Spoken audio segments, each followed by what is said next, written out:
ओम नमः शिवाय, जय महाकाल। सबसे पहले आप सब लोगों को गंगा दशहरा की बहुत बहुत शुभकामनाएं। ज्येष्ठ मास की जो शुक्ल पक्ष की 10वीं तिथि होती है उस दिन गंगा दशहरा मनाया जाता है, या फिर आप ऐसे याद कर लीजिए निर्जला एकादशी से पहले की जो 10वीं तिथि होती है उसे ही गंगा दशहरा कहा जाता है। बहुत ही पावन सा दिन है। माना जाता है कि इसी दिन गंगा माता जो है वो धरती पर अवतरित हुई थी।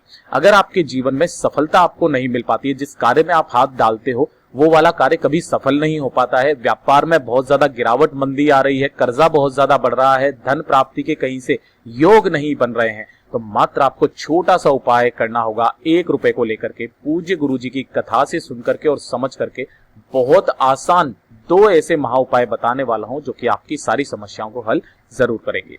ठीक है, तो पूरे वीडियो को अंत तक जरूर देखिएगा। परंतु उससे पहले आप सबसे एक छोटी सी गुजारिश है, जो लोग पहली बार आए हैं चैनल को कर दीजिएगा सब्सक्राइब, वीडियो को लाइक करके महादेव जी का कोई सा भी प्यारा नाम कमेंट बॉक्स में लिखना मत भूलिएगा।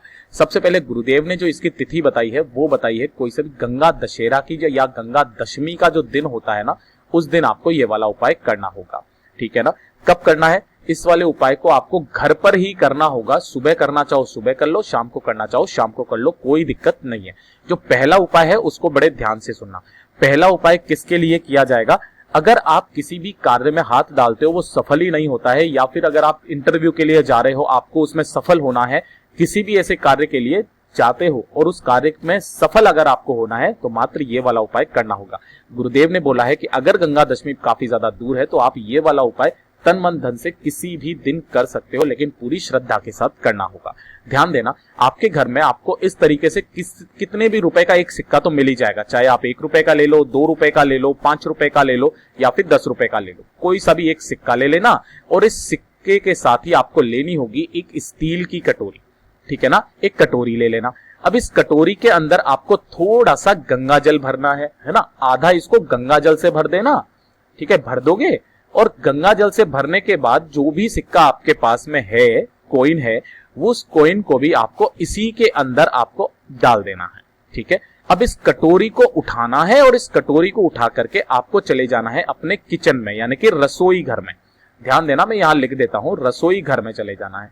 अब रसोई घर में एक स्थान होता है जो कि पितरों का स्थान होता है, जहां पर भी हमारे पानी पीने का जो स्थान होता है ना, मटका वगैरह जो रखा हुआ रहता है, वो वाला स्थान हमारे पितरों का होता है।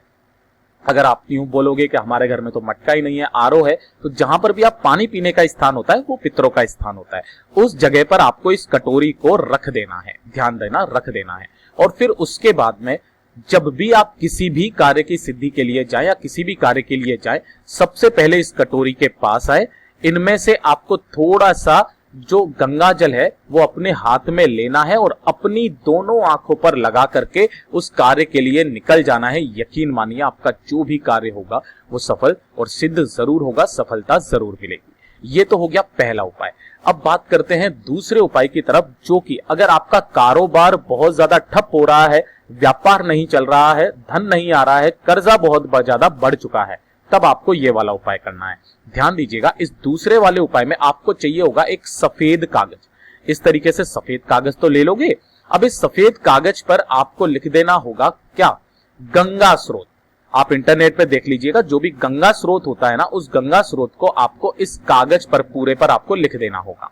ठीक है ना, और इस गंगा स्रोत के कागज को आपको मोड़ करके और चले जाना होगा पीपल के वृक्ष के पास में।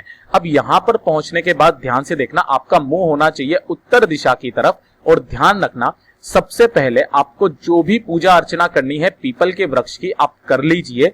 उसके अंत में आपको करना क्या होगा? उस कागज को मोड़ करके और इसी पीपल के पेड़ के नीचे आपको गाड़ देना है। इसी पीपल के पेड़ के नीचे आपको अपनी कामना कहते हुए गाड़ देना है। यकीन मानिए गंगा दशहरा के दिन ये वाला उपाय किया जाता है। गंगा दशहरा के दिन सुबह करना चाहो सुबह कर लो, शाम को करना चाहो शाम को कर लो, कोई दिक्कत नहीं है। आपको गंगा दशहरा के दिन ये वाला उपाय जो व्यक्ति कर लेता है उसकी जो भी मनोकामना होती है वो पूरी होती है। साथ ही साथ उसके जीवन में जितने भी धन संबंधित परेशानियां होती है वो सारी हल जरूर होती है। पूज्य गुरु जी के ये वाले जो 2 अचूक उपाय हैं बहुत ही ज्यादा खास हैं, जरूर कीजिएगा। वीडियो पसंद आए तो लाइक जरूर करना, चैनल को सब्सक्राइब जरूर कीजिएगा।